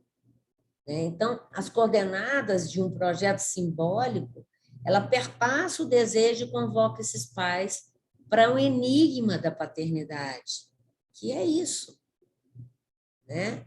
E é muito complicado entender que nós não temos controle nem da nossa vida e muito menos do nosso corpo. Quando a Márcia traz, existem aí 2 protagonistas nisso, que é o embrião e o endométrio. E até hoje não se sabe, porque alguns embriões maravilhosos, muito bem classificados, euploides, não implantam. E o endométrio chegou na espessura ideal. E aí, como eu lido com isso? O embriologista falou: seu embrião é lindo. O seu ultrassonografista falou: seu endométrio chegou na espessura ideal que nós precisamos. E nada acontece. E aí vem, junto com esse beta negativo, vem uma avalanche de frustração, impotência, menos-valia, passa pelo viés do luto também. Não o luto de um bebê, mas o luto do adiamento desse projeto de vida, que é o filho. Vou ter que fazer de novo. Como eu ouvi aqui perguntarem para a doutora Natália, 9 eu comprei e não consegui. E aí eu tentei, consegui 2 blastocistos, não implantaram. E não tem como garantir. Não tem como o profissional garantir, não tem como a Natália garantir que vai ter sucesso, não tem como a Márcia garantir, olha, o embrião é euploide, você vai engravidar. É impossível garantir isso. Então, nós não temos garantias. E essa garantia é que torna o ser humano extremamente vulnerável, frágil, não onipotente, que é o lugar do humano. E que nós experimentamos isso quando a gente está nesse lugar. Né? Porque o sonho, ela é uma formação subjetiva principal que a gente vive. Mas, às vezes, essa riqueza subjetiva nos gera um alto custo. E eu consigo bancar esse preço, esse custo emocional. Por isso que muitas famílias, a gente fala muito em não desistir, né, gente? Não desistir para a gente chegar lá, depois a gente olha para trás e esquece tudo. Mas acontece que o não desistir, às vezes, é muito difícil. Por isso que quando me perguntam, Karina, já cheguei no meu limite. Eu acho que não é para ser, entendeu? Tá, descansa, toma um tempo, sabe? Porque eu tive que fazer isso, eu tive que tomar tomar um ar, sabe? Me reinventar e lembrar de coisas que há muito tempo eu não fazia, exatamente para que a gente continuasse, tu entende, Valéria? Porque a gente, como você falou agora, a gente não tem garantias, né? E então, assim, a gente não sabe lidar com essa falta de garantias, né? Ainda mais que a gente quer muito esse bebê em casa. Então, a ansiedade vai lá na altura, né? A gente esquece do resto, esquece de trabalhar, esquece de se arrumar, esquece do relacionamento, fica mal de grana e quando vê, tu tá lá no fundo do poço, né? Lá no chão e tu tem que se reerguer das cinzas, juntar todos os caquinhos para uma nova tentativa, um novo ciclo, né? É muito difícil. Pode deixar de lançar como base para discussão e possíveis conclusões priorizar a singularidade que marca cada sujeito, sem a intenção de generalizar resultados, mas de privilegiar as manifestações inconscientes, que é o que a gente faz quando a gente dá um espaço de escuta a esse paciente. É privilegiar essas manifestações, porque o tempo, o limite, cada um tem o seu. É impossível você falar, não desista. Mas eu não suporto, eu não consigo bancar esse sofrimento. E aí eu não consigo ir em frente. Algumas conseguem, outras não. E aí desistem. E o desejo da maternidade, quando ele aparece, ele é avassalador.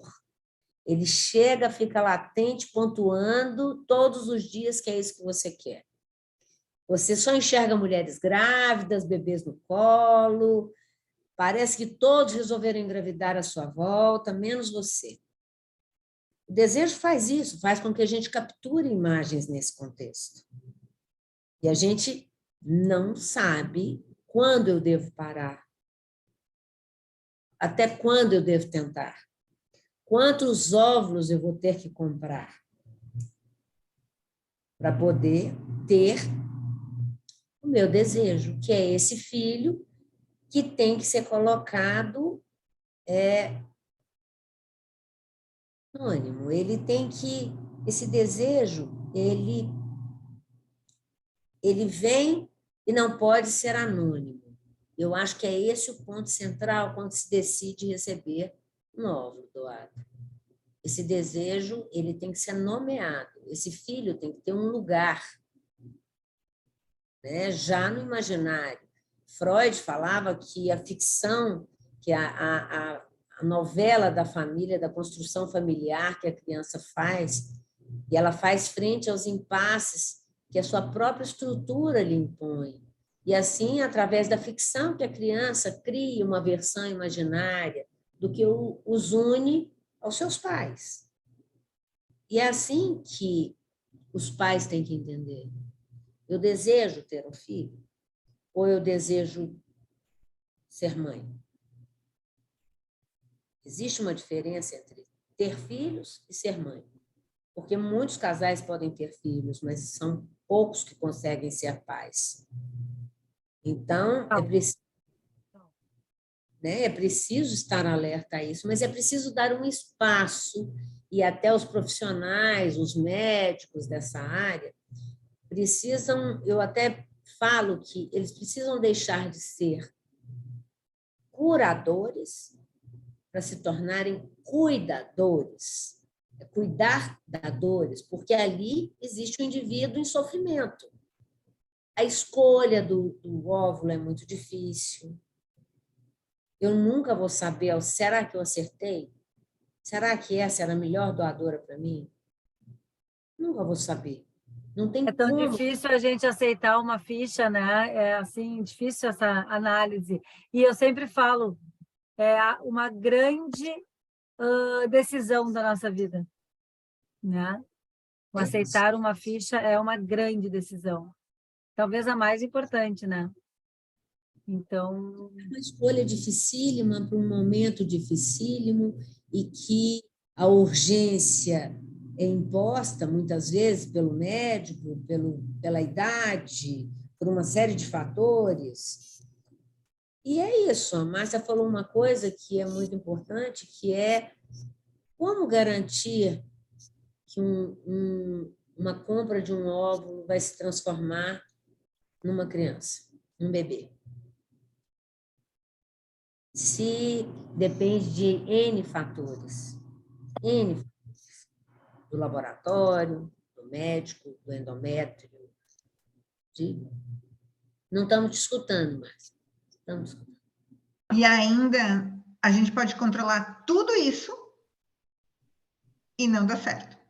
Exato. Claro, porque no deja de ser un proceso biológico y es imposible dar garantías cuando estamos hablando de procesos biológicos. Por más que controlemos todas las variables que queramos controlar, hay parte que no podemos controlar, porque es un proceso biológico. Y en cierta forma, la reproducción asistida, también los tratamientos de reproducción asistida, son un diagnóstico. Nos sirven a nosotros para saber, es lamentable, pero el tratamiento que hace un paciente es un diagnóstico también. Y ahí es cuando se dan cuenta de cuáles son los problemas y demás. O sea, estamos diagnosticando cosas como consecuencia de un tratamiento para tener hijos. Es durísimo para los pacientes, lo entendemos y sabemos, pero desde nuestro lado también es imposible que podamos dar una garantía. Independientemente de si uno está comprando un óvulo, tampoco se la puedo dar a la paciente de 36 años que viene a hacer un tratamiento. Lo que pasa es que cuando la paciente usa sus propios óvulos, no pide garantías. Por algún motivo no pide garantías, pero cuando compra un óvulo, ahí quiere la garantía. Y no se la podemos dar, porque es lo mismo. Son óvulos y son procesos biológicos. Así que va a ser imposible hacerlo. Então, já sabemos que tem uma pergunta que foi respondida agora, a pergunta da Ângela, né? Sobre a 100% de garantia de bebê em casa. Não temos garantia, porque é um processo, no caso no IBank, você acabou de falar, então já foi respondido. Tem o Geiel aqui, que é o nosso querido o casal que foi contemplado no ano passado, né? Com o Ninho Solidário. Ele falou aqui, só uma observação, o meu CGT apresentou 6 alterações. No caso, ele foi o sêmen, né, Geiel? E minha cunhada, que foi a doadora, né, não teve nenhuma. Então, ele fez o teste esse de compatibilidade genética, o casal homoafetivo masculino, né, Márcia? Fez um deles, né, que é o do sêmen, junto com a doadora, e ela estava sem nenhuma, não estava com nenhuma alteração, o que é atípico, né? Acabamos de falar aqui.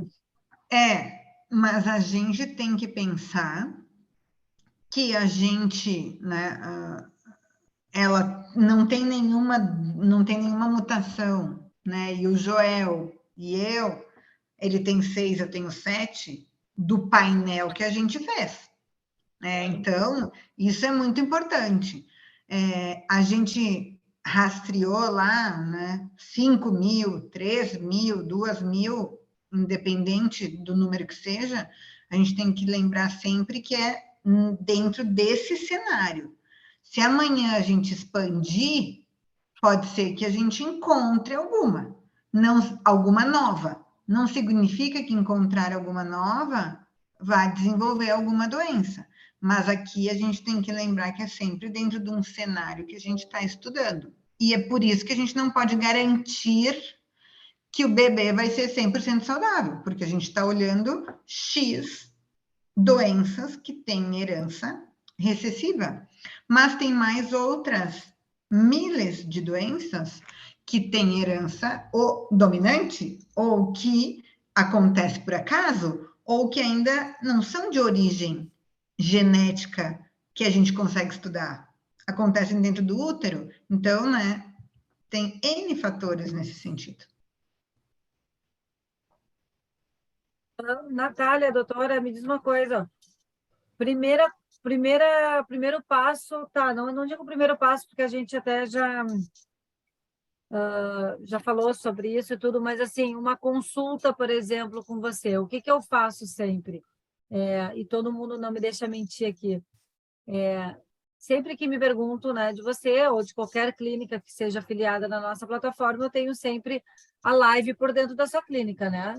Já fiz com a Perfeto, já fiz várias clínicas para a gente desbravar um pouco, então eu encaminho para as tentantes, para as famílias, para verem como é que, né, como é que funciona a clínica, como é que funciona o banco, enfim.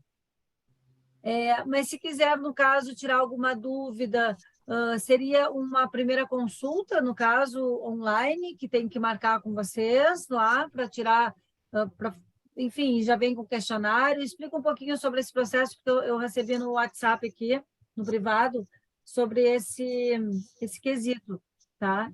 E eu tenho até podcast que eu até posso passar, mas só para a gente complementar aqui a nossa webinar. Pero me estás preguntando si tienen alguna consulta sobre comprar ovocitos de WeBank o venir a hacer un tratamiento a WeFib. Não, Isso. do Ibank mesmo. A pessoa quer fazer, mas assim não sabe qual é o primeiro passo. O primeiro passo é achar uma clínica do Brasil que seja parceira, para Exacto, chegar exacto. esse óvulo até aqui, né? Porque ele não pode vir para nossa casa, ele tem que vir para uma Exacto. clínica que seja afiliada ou que vai se tornar afiliada, no caso. Ujú. ¿no? Lo No hay primero problema es nenhum. buscar, sí, lo primero sería buscar una clínica con la que nosotros ya estemos trabajando. Pero si ellos sí o sí quieren estar en una clínica o con un doctor con el cual no estemos trabajando, por supuesto que estamos abiertos a enviar ovocitos y crear una nueva parcería con esa clínica. O sea que no habría ningún problema si no hay una afiliación con la clínica. Pero ese sería el primer paso.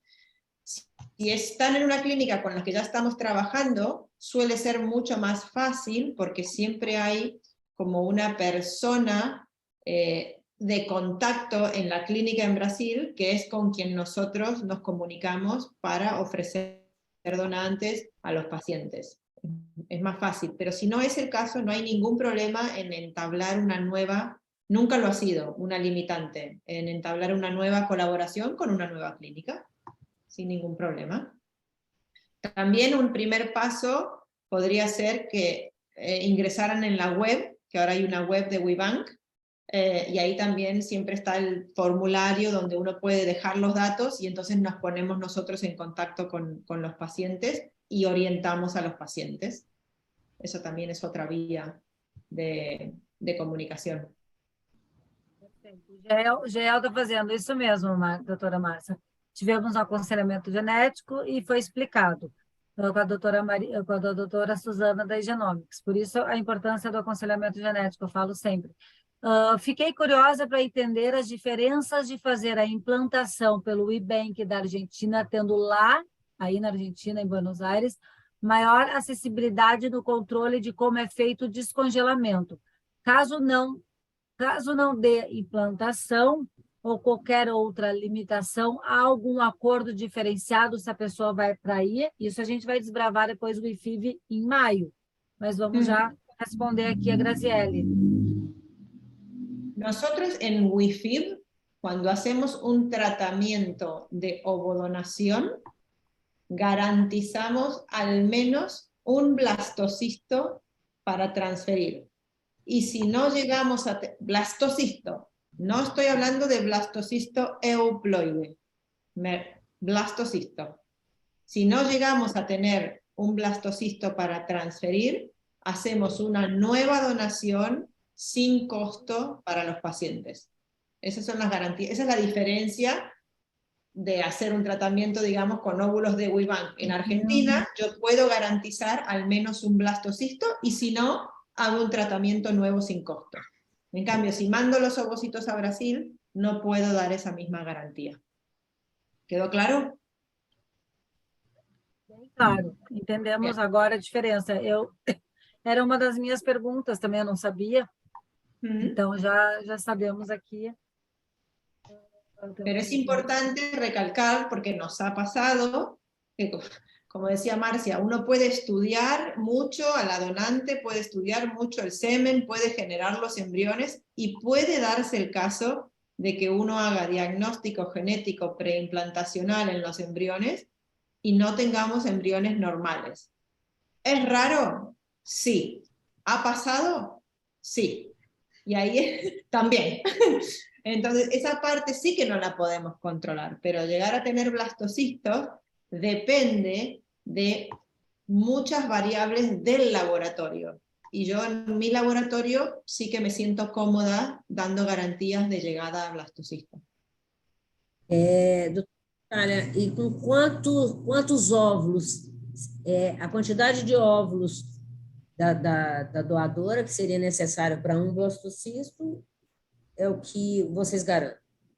Nosotros, o sea, no es que voy a poner un número de óvulos para llegar a un blastocisto. Yo voy a poner un número de óvulos en función de cada caso en particular. Por ejemplo, si los pacientes van a hacer diagnóstico genético preimplantacional en los embriones, no voy a donar menos de 9 óvulos. Voy a andar entre 9 o 12 óvulos más o menos. Eso aquí en Argentina, si va a ser diagnóstico genético preimplantacional.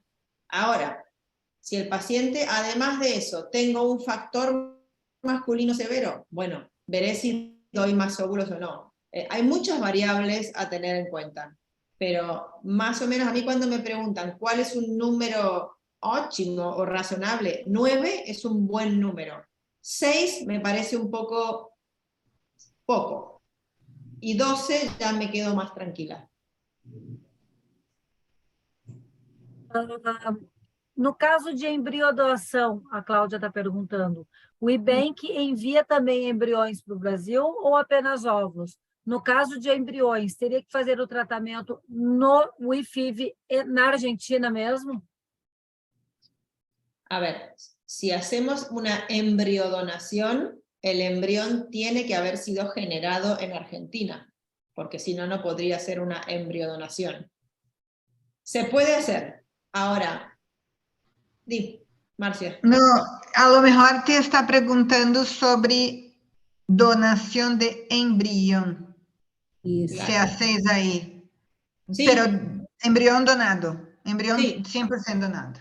Eso Sí. sí, ¿no? sí, hacemos embriodonación. Pero Ahora- no puedes enviar a Brasil embrión donado. O sí que Solamente podrías. óvulos.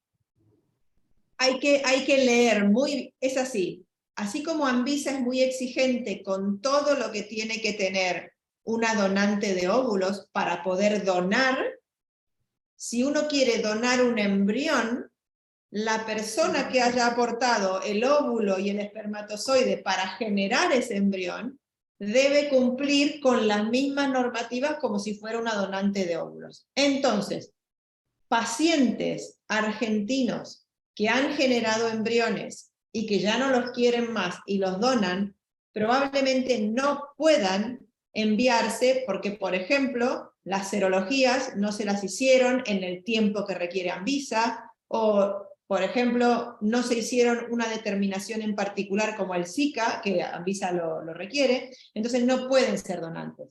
Ahora, crear embriones para embriodonación, eso podría llegar a hacerse porque uno toma el recaudo de estudiar al aportante del gameto masculino y femenino de la misma manera que lo haría con un donante. Entonces, es más difícil hacer embriodonación enviando embriones a Brasil, pero no es nada difícil si un paciente de Brasil quiere venir a Argentina y hacerse una embriodonación aqui. Está tendo muita procura de embriodoação aqui no Brasil, doutora Natália, muita, tá? Muitas pessoas estão me procurando e não é toda a clínica, né? A Valéria está dentro de uma clínica bem conceituada e vai saber que aqui no Brasil, culturalmente, a gente tem a gente não tem esse desprendimento, a gente não tem muitas pessoas doando embriões excedentes, né? E também tem uma série de leis e coisas que estão mudando, então está dificultando muito a embriodoação nas clínicas aqui no Brasil. Então é bom saber que existe essa oportunidade de indo para a Argentina fazer uma embriodoação e ainda assim tendo algumas garantias. Eu não posso deixar esse webinar, está ótimo, eu preciso, né, terminar as perguntas, porque chega aqui, né? Então, assim, ó, tem uma menina perguntando assim, só um pouquinho que eu tenho que achar. Eu tenho que perguntar, cara, será que rola algum desconto para o Gerando Amor, para quem quiser fazer a FIV no IFIV na Argentina ou embriodoação? Tem que perguntar, não posso deixar de perguntar. ¿Qué es lo que quieren? ¿Un descuento para qué, perdón? Para ir a Buenos Aires a hacer el tratamiento. Solamente para o grupo Gerando Amor, para quem está acá, no próximo. Que está en este webinar. Sí, que se puedes dar un descuento para algún paciente que está en el webinar de hoy para ir a Buenos Aires a hacer el tratamiento. Bueno. Claro que sí. Lo puedo que sí. Obvio. Lo puedo considerar, sí.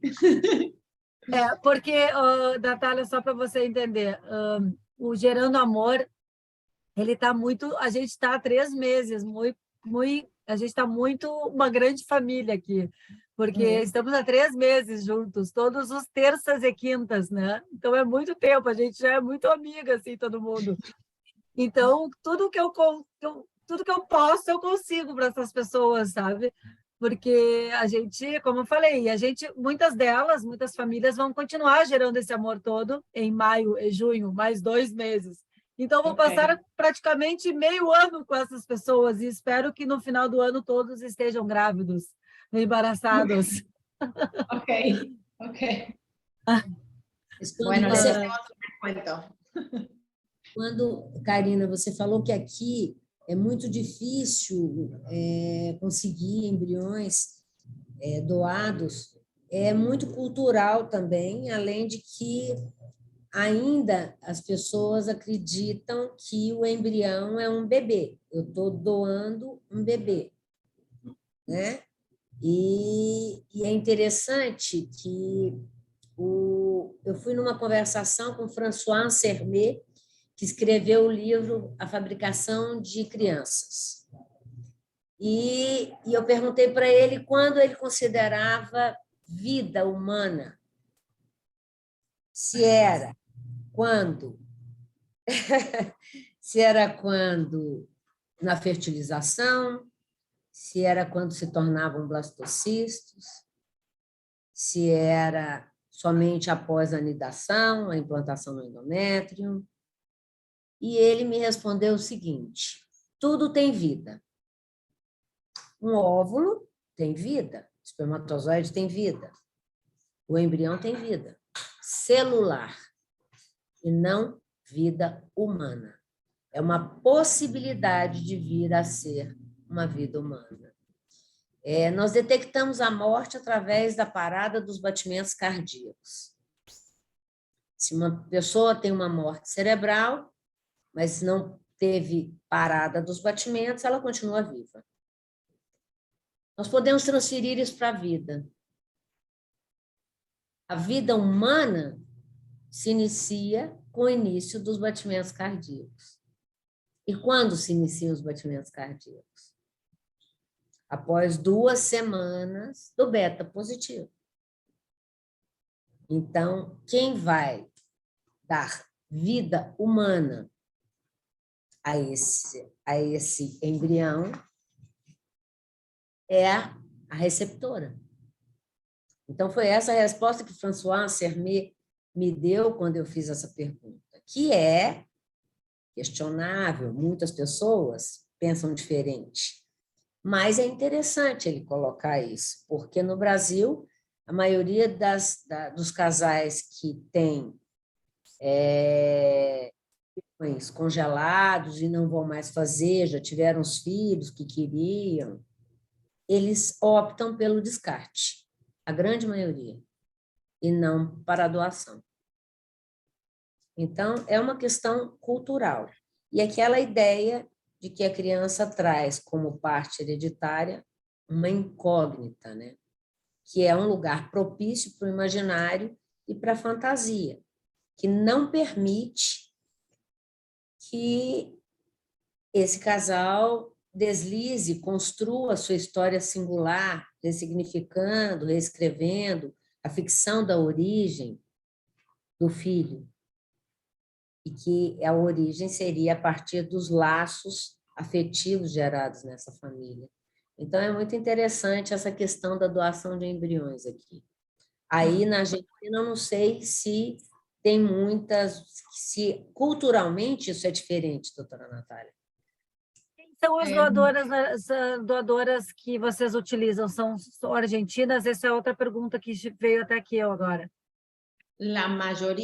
La mayoría son argentinas, pero tenemos también de otras nacionalidades.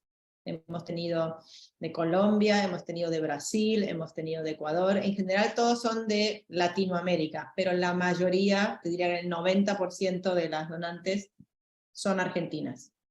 Y con respecto a la donación de embriones, la gran diferencia entre Argentina y Brasil es que en Argentina no se pueden descartar embriones, por ley. Entonces, Sério? en serio, en serio. Sabia. Lo cual es absurdo porque hay una ley que aprueba el aborto. Entonces, la mujer puede abortar, pero no podemos descartar embriones, ni siquiera embriones cromosómicamente anormales. No se puede descartar nada. Pero aqui é o revés. Podemos descartar e não podemos abortar. Ah, bueno. Claro. Tô Entonces, bege, tô boba aqui. Tô boba, Entonces, não sabia disso. tenemos muchos embriones, pero no todos los pacientes, al igual que en Brasil, están por la labor de donarlos a otras parejas.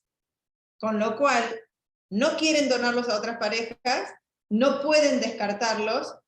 Tenemos no sé cuántos tanques ahí arriba llenos de embriones que van a quedar ahí por años hasta que cambie la ley. Madre. Sí. Graziele, é François Ansermet. Escreve Fabricação para nós, Valéria. Escreve para nós, tão difícil o nome. Escreve que eu também quero saber, mas aí é mais fácil se você escrever. Show. Eu vou colocar agora, quando acabar o webinar, não sei se hoje ou amanhã, mas eu costumo colocar os conteúdos que envolvem as especialistas que estão conosco sempre nos webinários. Então, eu vou colocar aqui a live com a... Eu tenho alguns podcasts com a Natália, tenho alguns podcasts com a Valéria, com a Márcia. Nós temos um podcast, eu e a Márcia, que não, na verdade, é podcast, Márcia, sobre genética e epigenética, que é maravilhoso. É, né? Podcast ou vídeo? Entrevista? Não, é um agora vídeo, não. é um vídeo que está lá no Genomics, no YouTube do Genomics. Enfim, eu vou selecionar todos os nossos encontros e tudo e coloco lá no nosso grupo de WhatsApp privado. do François Ansermet, ele tem francês e espanhol, não tem português ainda. Tem opções, então. Eu vou querer ver também. Também vou querer dar uma olhada nesse livro aí. Achei interessante. Bom, nós estamos a 5 minutos do término, né, gente? Eu queria me despedir de vocês, mas antes disso, falar que quinta-feira é nosso último webinar do Gerando Amor, da primeira fase.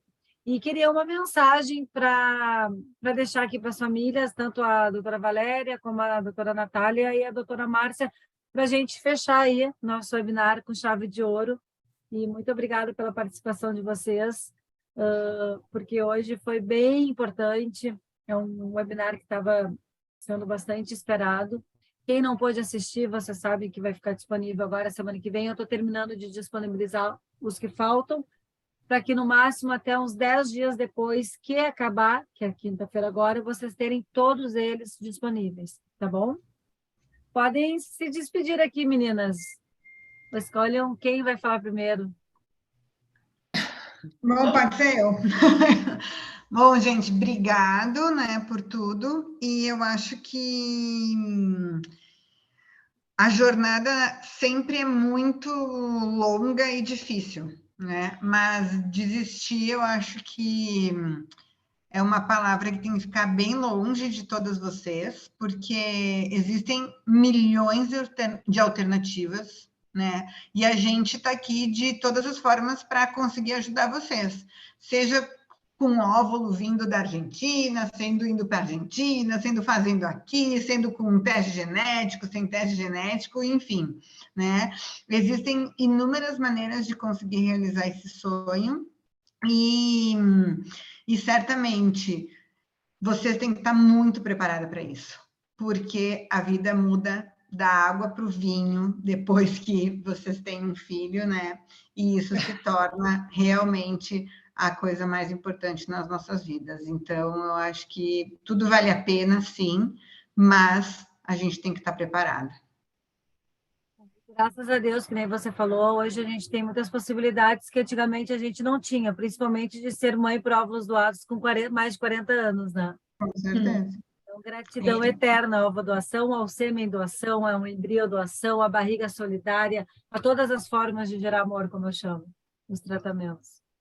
Efectivamente, eso quería decir en el final, que como dijo Marcia, el camino es largo, pero afortunadamente hoy existen muchas soluciones, muchas herramientas, algunas se dan más rápido, otras se dan más lentas, paciencia, siempre digo, paciencia en la búsqueda de esa doadora, paciencia hasta que lleguen esos óvulos, pero la solución está, más temprano o más tarde está. Y en este webinar ustedes pueden ver todo lo que tienen a disposición. Hay un banco de óvulos, hay estudios genéticos que pueden hacer, hay apoyo psicológico que pueden tener. Hay una señora como Karina que reúne a todos estos y da todo el tiempo motivación para que sigan adelante. O sea, la solución está. Simplemente hay que ser paciente y hay que esperarla. Resiliência, né? A gente sabe bem como é essa palavra, Valéria. Resiliência. Resiliência, sim. É o que mais precisamos nos dias de hoje. Então, eu quero dizer que não tem nenhuma experiência que não transforme qualquer sujeito. Não tem como o real não invadir sobre o universo simbólico que é o nosso. É possível a gente se preparar para maternar, mas a gente pode se preparar para se apresentar como mãe.